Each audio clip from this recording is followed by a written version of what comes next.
नमस्कार साथियों, आज की इस वीडियो में मैं आपको बताने वाला हूं कि बहुत सारे लोग जो अपनी पुरानी गाड़ी को बेच देते हैं, अब उनके घर पर नोटिस आ सकता है या फिर उन पर कानूनी कार्रवाई होगी। रीज़न ये नहीं है कि आपने पुरानी गाड़ी बेच दी, रीज़न कुछ और है, वो अभी मैं आगे आपको बताऊंगा। लेकिन उससे पहले आप ये समझिए, बहुत सारी ऐसी माताएं बहनें हैं जो घर से कभी बाहर नहीं निकली, लेकिन उनको कोर्ट की तरफ से नोटिस आ रहा है, उन्हें कोर्ट के चक्कर लगाने पड़ रहे हैं। बहुत सारे ऐसे लोग जो सीधे साधे शरीफ लोग हैं, सुबह उठते हैं, नहाना धोना करते हैं, तैयार होते हैं, ऑफिस जाते हैं, ऑफिस से घर आते हैं, उनकी कोई गलती नहीं है, लेकिन फिर भी वो बेल करवा रहे हैं जाके कोर्ट में, अपना आप को उस कानून से सेव कर रहे हैं। आखिर रीज़न क्या है, क्यों ऐसे लोग परेशान हो रहे हैं? क्या सिर्फ पुरानी गाड़ी बेचना अपराध है? पूरी जानकारी अगर आपको जाननी है तो वीडियो को अंत तक देखिएगा।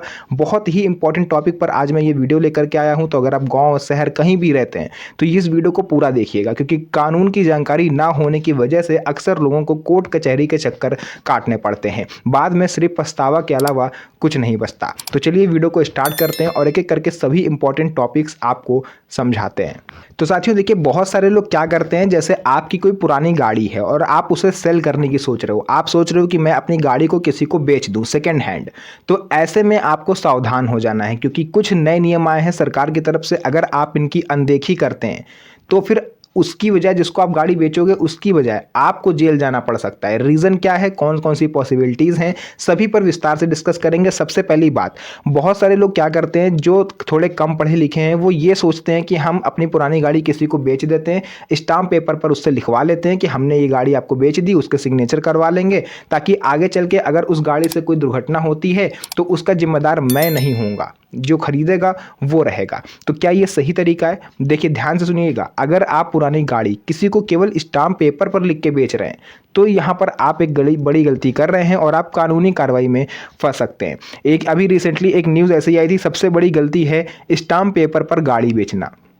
भारत में लाखों लोग ये गलती करते हैं। प्रोसेस क्या होता है, पुरानी गाड़ी आपको बेचनी है, खरीदार आपको मिल जाता है, आप उससे पैसे ले लेते हो, स्टाम्प पेपर आप एक ले आते हो, स्टाम्प पेपर बनवाते हो, उस पर कुछ चीज़ें आप लिख देते हो कि आज से ये गाड़ी मैं इनके नाम पर ट्रांसफ़र कर रहा हूँ, उसके सिग्नेचर आप करा लोगे, पैसे ले लोगे और गाड़ी उसको दे दोगे, स्टाम्प पेपर आप रख लोगे। लेकिन ये यहाँ तक अगर आपने करा है और इस आधार पर आपने गाड़ी बेची है तो आपको प्रॉब्लम होगी। प्रॉब्लम क्या होगी, असली मालिक कौन माना जाएगा, यहाँ पर आपको ध्यान से समझना है। कानून किसे मालिक मानता है?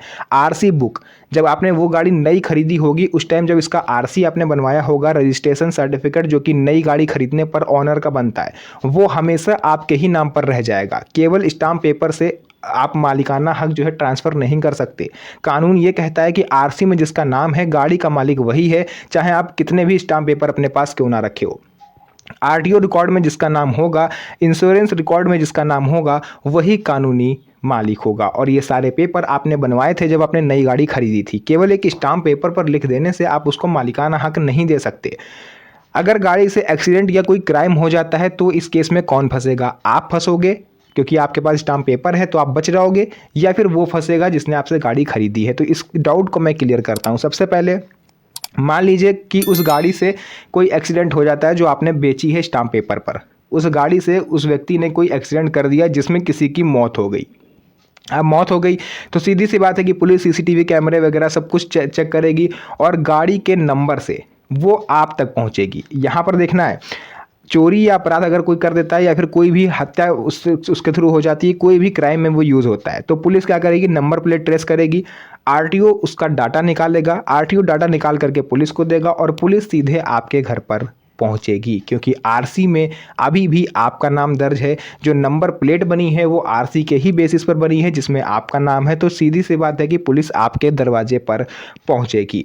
अब एक्सीडेंट क्लेम में कितना जुर्माना लग सकता है ये भी आप लोग समझ लीजिए। लोग सोचते हैं कि 1500 अगर होगा तो चलो हम दे देंगे, कोई फ़ायदा नहीं है, लेकिन डेथ क्लेम लाखों रुपए का होता है। ये 5-10 लाख का नहीं होता है, 40 लाख, 50 लाख, 60 लाख, 70 लाख। अब आप सोचो, पुरानी गाड़ी बेचना एक किसी खतरे की घंटी से कम नहीं है। तो अगर आप कल्पना करके देखिए, आप सीधी सादी ज़िंदगी जीते हो और आपने किसी को पुरानी गाड़ी बेच दी, आरसी जो ट्रांसफ़र अभी भी आपने नहीं करवाया और केवल स्टाम्प पेपर पर लिखवा लिया। अब आप सुकून से अपना जीवन जी रहे हो कि चलो कुछ पैसे हमको मिलेगा, ये पैसे हम मिला करके एक नई गाड़ी खरीद लेते हैं। तो जिस व्यक्ति को आपने बेचा है, अगर वो सीधा साधा है, सीधा साधा मीन्स गाड़ी खड़ी रहती है, ज़्यादा यूज़ नहीं करता है, वो कभी कदार आने जाने के लिए करता है, तो आप सेफ़ रहोगे जब तक उस गाड़ी से कोई क्राइम नहीं हो जाता। लेकिन आज जिस व्यक्ति को आपने गाड़ी बेची, अगर वो थोड़ा क्रिमिनल माइंडेड हुआ और उसने उस गाड़ी से कोई भी क्राइम कर दिया, तो आप ये सोच लीजिए कि आप सुकून से जीवन जी रहे होगे और अचानक से पुलिस आपके घर पर आएगी कि आपकी गाड़ी से ये हुआ है। फिर आप क्या करोगे? उनको स्टाम्प पेपर दिखाओगे कि देखो स्टाम्प पेपर पर हमने गाड़ी बेची थी। स्टाम्प पेपर तो आजकल फर्जी भी बन जाते हैं, बहुत सारे लोग बनवा लेते हैं। तो आपके पास कोई सबूत नहीं रहेगा। इस केस में जिस व्यक्ति ने क्राइम करा है वो तो गाड़ी छोड़ के क्राइम स्पॉट पर भाग जाएगा, फंसोगे आप। आपके पास कोई भी प्रूफ नहीं होगा जो आपको सेफ रख सके। तो इस केस में आपको ये गलती बिल्कुल नहीं करनी है। अगर आप गाड़ी बेच रहे हो तो पहले ही आरसी ट्रांसफ़र करवा लो, नहीं तो आप उससे एक स्टाम्प पेपर पर ये लिखवा लो कि 1 महीने के अंदर आप जो है जो आरसी है वो ट्रांसफ़र करवा लोगे। और अगर वो नहीं करवाता 1 महीने के अंदर, तो आपको पुलिस में जाके कंप्लेन करनी चाहिए। ये बचाव का तरीका है। फिर आपके पास रिकॉर्ड रहेगा, अगर उसने आरसी ट्रांसफ़र नहीं कराई और उसके बाद भी उसने कोई क्राइम कर दिया और आपने पुलिस में कंप्लेन करी हुई है कि सर इसने आरसी ट्रांसफ़र नहीं करवाई है, तो ऐसे में आप सेफ़ हो सकते हो, क्योंकि आपके पास सबूत होगा कि सर हमने इससे एक करार किया था, हमारा जो इससे एक एग्रीमेंट हुआ था कि 1 महीने के अंदर हमारा जो आरसी है वो ट्रांसफ़र करवा लेगा, बट इसने नहीं करवाया, जिसकी कंप्लेन भी मैंने पुलिस में दी है। तो आप बच सकते हो कि हाँ वाकई आपने गाड़ी बेची थी।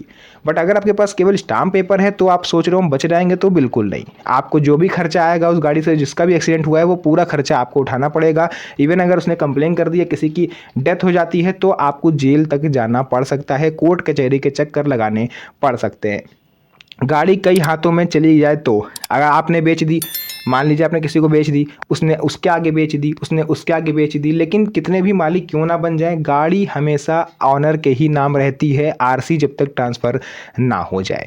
ये चीज़ ध्यान रखिएगा। हाउसवाइफ और महिलाओं के केस सबसे ज़्यादा देखने को मिलते हैं, क्योंकि कई घरों में गाड़ियां जो है वो पत्नी के नाम से खरीदी जाती हैं। अक्सर देखा गया कि घर की लक्ष्मी माना जाता है भारत में पत्नियों को, बेटियों को, तो उन्हीं के नाम पर ये गाड़ियां खरीदी जाती हैं, चाहे 4 व्हीलर हो, 2 व्हीलर हो, और बेची जाती हैं। तो फिर सीधी सी बात है, आपने बेच दी, आरसी ट्रांसफ़र हुई नहीं, तो फंसेगा कौन? आपके घर की जो भी महिला, बेटी, जिसके भी नाम पे आपने खरीदा है। इसके अलावा नोटिस महिला को मिलेगा, कोर्ट में पेशी होगी, बेल करानी पड़ेगी, वकील, जुर्माना, तरह तरह की आपके सामने मुसीबतें आ जाएंगी। भले चाहे जो गाड़ी है वो महिला ने ना चलाई हो उस टाइम जब क्राइम हुआ, लेकिन फिर भी आपके घर की महिला ही पकड़ी जाएगी। अगर गाड़ी महिला के नाम से है, आपके नाम से है, तो आप पकड़े जाओगे। इंश्योरेंस ना होने पर खतरा। अक्सर क्या होता है कि पहले मालिक ने इंश्योरेंस करवाया, बाद वालों ने नहीं करवाया, एक्सीडेंट हुआ, इंश्योरेंस कंपनी मना कर देगी, फिर भुगतान रजिस्टर्ड मालिक से वसूली होगी। मान लेते हैं आपने किसी को गाड़ी बेची, अभी अभी देखिए आपने इंश्योरेंस वगैरह करवाया हुआ है अपने नाम पर, बट आपने गाड़ी बेच दी और उसने आरसी वगैरह ट्रांसफ़र नहीं करवाई और उसका एक्सीडेंट हो जाता है, तो इस सिचुएशन में अगर वो इंश्योरेंस कंपनी पर क्लेम करेगा तो क्लेम जो है वो नहीं मिलेगा, क्योंकि गाड़ी आपकी थी, आपने उसको बेच दी, उसने इंश्योरेंस करवाया नहीं, तो इस केस में वो पैसा आपसे वसूल सकता है। इस चीज़ का आपको ध्यान रखना है और कानून भी उसकी मदद करेगा। कोर्ट में स्टाम्प पेपर मायने नहीं रखता। लोग कोर्ट में कहते हैं हमने गाड़ी बेच दी थी और ये रहा स्टाम्प पेपर सबूत के तौर पर, तो कोर्ट स्टाम्प पेपर को सबूत नहीं मानता। आरटीओ ट्रांसफ़र नहीं हुआ है, आरसी ट्रांसफ़र नहीं हुई है, रिकॉर्ड नहीं बदला है, इसलिए स्टाम्प पेपर आपके सामने एक कमज़ोर साक्ष्य बन के रह जाएगा और आप बुरी तरह से फंसोगे। सही कानूनी प्रक्रिया क्या है जान लीजिए और इसी कानूनी प्रोसेस को फॉलो करना है आपको गाड़ी बेचते समय। भले चाहे आप सेकेंड हैंड बाइक ही क्यों ना बेच रहे हो, बट प्रोसेस आपको यही रखना है। सबसे पहले गाड़ी बेचते समय फॉर्म नंबर 2930 भरें। फॉर्म नंबर 29 या फॉर्म नंबर 30 आपको भरना है, जो कि आरटीओ की वेबसाइट से आपको मिल जाता है। आरसी ट्रांसफ़र करवाना है, आरटीओ में नाम बदलवाइए जा करके, इंश्योरेंस ट्रांसफ़र करवाइए, पॉल्यूशन अपडेट करवाइए। इन सब चीज़ों के बाद जब तक आरसी ट्रांसफ़र ना हो तब तक गाड़ी हैंड ओवर ना करें, और अगर कर रहे हैं तो मैंने जैसा कि बताया था कि उससे एक स्टाम्प पेपर पर लिखवा लें, एग्रीमेंट के तौर पर सिग्नेचर करवा लें कि 1 महीने के अंदर आप आरसी ट्रांसफ़र करवाओगे, और अगर वो नहीं करवा रहा है तो आपको फ़ौरन पुलिस में कंप्लेन करनी चाहिए। इसके अलावा 500 रुपये बचाने के चक्कर में लाखों का नुकसान आपका हो सकता है। लोग सोचते हैं स्टाम्प पेपर जाएंगे हम लेके आएंगे, आरटीओ की फ़ीस प्लस वकील की फ़ीस, कहाँ इन सब पचड़ों में पड़ना है, बाद में दे देते हैं, है ना। तो इससे आपको बचना है। ग्रामीण प्लस पढ़े लिखे युवा दोनों ही ये गलतियां करते हैं, क्योंकि अक्सर लोगों को नियमों की जानकारी नहीं होती। लोग केवल इतना सोचते हैं कि जैसे हमने खरीदा था, जाके शोरूम में पैसे दिए, गाड़ी ले ली, बात खत्म। लेकिन बात खत्म नहीं है। तो आई थिंक मुझे लग रहा है कि आप लोग मेरे कहने का मतलब समझ गए होंगे कि गाड़ी अगर बेचनी है तो आप पहले आरसी ट्रांसफ़र करवाइए, उसके बाद हैंड ओवर करिए। क्योंकि आपकी गाड़ी बेचने के बाद अगर उस सामने वाले बंदे ने आरसी ट्रांसफ़र नहीं करवाया, इंश्योरेंस ट्रांसफ़र नहीं करवाया, तो फिर आप एक बड़ी मुसीबत में फंस सकते हो। तो ये थी महत्वपूर्ण जानकारी जो मुझे लगा आप लोग के साथ शेयर करनी चाहिए, ताकि आप लोग भी अवेयर हो पाओ और सभी महत्वपूर्ण जानकारी आप समझ पाओ। तो इस वीडियो को अपने उन यार दोस्तों रिश्तेदारों के साथ भेज दीजिए जो कभी ना कभी अपनी गाड़ी बेचने की सोच रहे हैं। तो फिलहाल के लिए आज की इस वीडियो को हम लोग यहीं तक रखते हैं। फिर से मुलाकात होगी आप सभी से एक और नई मज़ेदार वीडियो में। तब तक के लिए धन्यवाद। जय हिंद।